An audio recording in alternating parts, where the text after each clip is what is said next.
Are you tired of being on this roller coaster where one day she's hot, one day she's cold, one day she says she wants it to end, the other day she's showing signs that maybe she doesn't. One day you're hopeful, one day you're fearful. It's just these ups and downs and ups and downs.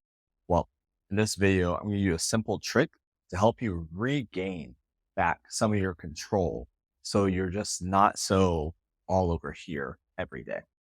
Okay? It's going to be a really simple exercise.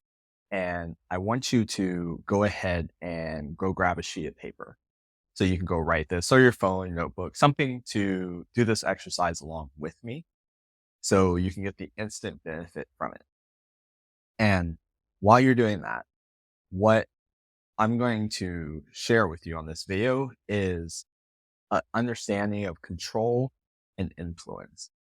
And when you can really get clear on these two things, it really takes a lot of the pressure and lets you direct your focus to you being the most productive version of you in this situation, doing the things that are actually going to allow you to help and move things towards reconciliation versus separation and divorce. All right.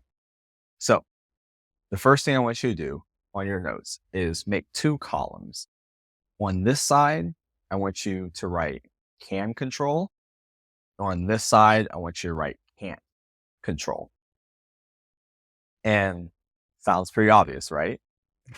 In this column, I want you to write all the things that are within your control, right? So this may be your actions. It may be how you navigate a separation. It could be you doing things around the house. It could be taking control of the finances. It could be showing up, working out, going and get your own therapy. All these things that are within your control, you can directly do, right? There's nothing stopping you except a choice that you're making, right? Everything in this situation that you can directly control, right? And here's a cheat. It's usually involving you.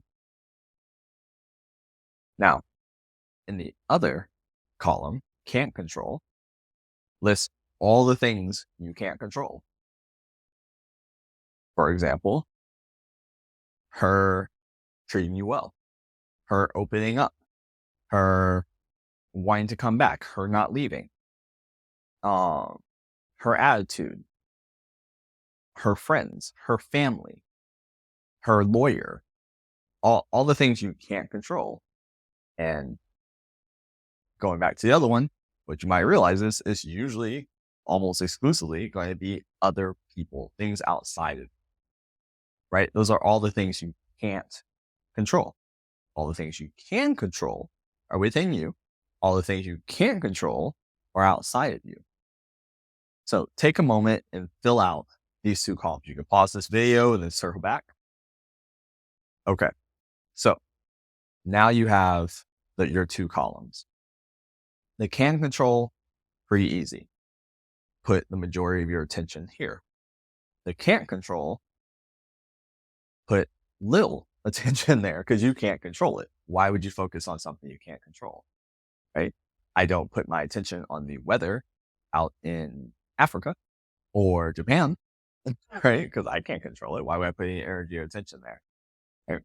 So there's a next level to this, though, because that one sounds pretty basic, right? Pretty obvious. I think we can generally get to that, but maybe there's some ahas and some shifts just from that. But now underneath this, I want you to write a second list. And this is going to be what you can influence. You can't control, but you can influence. And believe it or not, pretty much everything, barring if you wrote the weather in Japan, right? Barring everything else, you can influence, right? So her wanting to come back, her opening up, you have a direct influence on that. So for each thing in your can't control that you would like to see happen anyways, right? So think about it. So with the can't control, but you want to ideally control it, right? But you want to see it happen. Bring it down to the second list. And on the second list, what I want you to do is write what you want the outcome to be. So let's take something simple like her not leaving, right? You want to control her staying. So underneath you write the things you can't control is her not leaving, right? The thing you want is her to stay.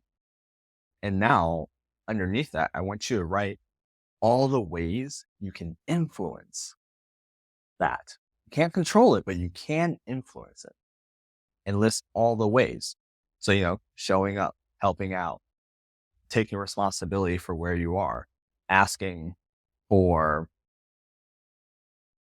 some guidance on what she's looking for, what would make her feel safe, um, learning how to create emotional safety for her, right? Improving your communication skills, taking greater leadership, making better decisions, showing up as your best self every day, regardless of the situation. Those are all ways you can influence. And notice with the influence, what does it come back to? You and your actions, your way of being. So it's not, you can't control it directly, but you can influence it.